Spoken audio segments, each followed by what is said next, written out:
Ahmedabad air India ವಿಮಾನ ದುರಂತ 3 ಸೆಕೆಂಡ್ಗಳಲ್ಲಿ ತಪ್ಪಿತು ಭಾರೀ ಅನಾಹುತ. ಪೈಲಟ್ ಸಮಯ ಪ್ರಜ್ಞೆಯಿಂದ 2000ಕ್ಕೂ ಹೆಚ್ಚು ಜನರ ಜೀವ ಉಳಿದಿದೆ ಅನ್ನೋದು ಗೊತ್ತಾಗ್ತಾ ಇದೆ. ಕೇವಲ 3 ಸೆಕೆಂಡ್ ವಿಳಂಬವಾಗಿದ್ರೆ ಸಾವಿರಾರು ಜನರು ಸಾವನ್ನಪ್ತಾ ಇದ್ರು. ಕ್ಯಾಪ್ಟನ್ ಸುಮಿತ್ ಸಭರ್ವಾಲ್ ಸಮಯ ಪ್ರಜ್ಞೆಯಿಂದಾಗಿ 2000ಕ್ಕೂ ಹೆಚ್ಚು ಜೀವಗಳು ಉಳ್ಕೊಂಡಿವೆ. ಸಾವಿರಾರು ಜೀವ ಉಳಿಸಿದಂತ ಸುಮಿತ್ ಅಪಘಾತವನ್ನ ತಡೆಯೋದಕ್ಕಾಗಲಿಲ್ಲ. ಅಂದ್ರೆ ವಿಮಾನ ದುರಂತ ಆಯ್ತು ನಿಜ, ಆದ್ರೆ ಒಂದು 3 ಸೆಕೆಂಡ್ ವಿಳಂಬ ಆಗಿದ್ರೆ ಇನ್ನೂ ಹೆಚ್ಚು ಜನರು ಸಾವನ್ನಪ್ತಾ ಇದ್ರು ಅನ್ನೋದು ಇಲ್ಲಿ ಗೊತ್ತಾಗ್ತಾ ಇದೆ. ಅಂದ್ರೆ ಆ ದುರಂತ ತಪ್ಪಿದ್ದು ಹೇಗೆ ಅಂತ ನಾವು ನೋಡೋದಾದ್ರೆ, ವೈದ್ಯಕೀಯ ಕಾಲೇಜು ಹಾಸ್ಟೆಲ್ ಮೇಲೆ ಈ ಬೋಯಿಂಗ್ 787 ವಿಮಾನ ಬಿತ್ತು ಸಾವನ್ನಪ್ಪಿದ್ರು. ಅಲ್ಲಿ ಹಾಸ್ಟೆಲ್ ಅಲ್ಲಿ ಇದ್ದಂಥವ್ರು ಜೊತೆಗೆ ವಿಮಾನದಲ್ಲಿದ್ದವರು ಕೂಡ 241 ಜನ ಸಾವನ್ನಪ್ಪಿದ್ರು. ಓರ್ವ ವ್ಯಕ್ತಿ ಮಾತ್ರ ಉಳ್ಕೊಂಡ.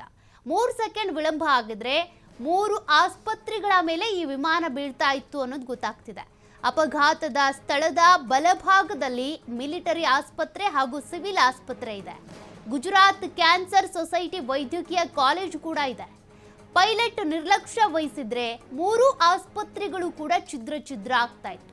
ಅವರಿಗಿದ್ದಂತ 15-18 ಸೆಕೆಂಡ್ಸ್ ಅಲ್ಲೇ ಅವರು ಸಮಯ ಪ್ರಜ್ಞೆಯನ್ನ ಮೆರೆದಿದ್ದಾರೆ. ಪೈಲಟ್ ಸುಮಿತ್ ಸಭರ್ವಾಲ್ ಏನಿದ್ದಾರೆ ಅವರು, ಹೀಗಾಗಿ ಮತ್ತಷ್ಟು ಸಾವು ನೋವು ಸಂಭವಿಸದೇ ಇರೋ ರೀತಿಯಾಗಿ ನೋಡ್ಕೊಂಡಿದ್ದಾರೆ. ಜೂನ್ 12ನೇ ತಾರೀಕು ಏರ್ ಇಂಡಿಯಾ ವಿಮಾನ ದುರಂತ ಆಗಿತ್ತು. ದುರಂತದಲ್ಲಿ 241 ಪ್ರಯಾಣಿಕರು ಸಿಬ್ಬಂದಿ ಸೇರಿ 270 ಜನ ಸಾವನ್ನಪ್ಪಿದ್ರು. ಅದೃಷ್ಟವಶಾತ್ ಅಪಘಾತದಲ್ಲಿ ಒಬ್ಬ ಪ್ರಯಾಣಿಕ ಮಾತ್ರ ಬಚಾವಾಗಿತ್ತು, ರಮೇಶ್ ಅನ್ನುವಂಥ ವ್ಯಕ್ತಿ. ಆದರೆ ಈ ಅಪಘಾತ ಇನ್ನೂ ದೊಡ್ಡ ಮಟ್ಟದಲ್ಲಿ ಆಗುವಂತಿತ್ತು.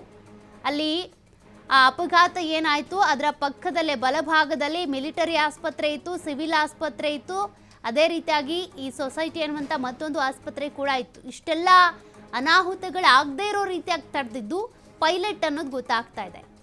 ಅವರ ಸಮಯ ಪ್ರಜ್ಞೆಯಿಂದಾಗಿ ಇದು ಹಾಸ್ಟೆಲ್ ಮೇಲೆ ಹೋಗಿ, ಅಂದರೆ ಫ್ಲೈಟ್ನ ಮುಂಭಾಗ ಅಥವಾ ನೋಸ್ ಭಾಗ ಏನಿದೆ ಅಲ್ಲಿ ಹೋಗಿ ಡಿಕ್ಕಿ ಹೊಡೆದು ಈ ಅಪಘಾತ ಸಂಭವಿಸಿತು. ಅಂದರೆ ಇಲ್ಲಿ ಸಾವನ್ನಪ್ಪಿರುವಂಥ ಮೃತರ ಸಂಖ್ಯೆ ಏನಿದೆ ಅದು ಕಡಿಮೆ ಅಂತ ನಾವು ಹೇಳೋದಕ್ಕೆ ಟ್ರೈ ಮಾಡ್ತಾ ಇಲ್ಲ. ಬದಲಿಗೆ ಈ 3-4 ಆಸ್ಪತ್ರೆಗಳ ಮೇಲೆ ಬಿದ್ದು ಇನ್ನೂ ದೊಡ್ಡ ಅಪಘಾತ ಆಗ್ತಾ ಇತ್ತು. ಅದನ್ನು ಪೈಲಟ್ ತಡೆದಿದ್ದಾರೆ ಅಂತ ಹೇಳೋದು ನಮ್ಮ ಉದ್ದೇಶ.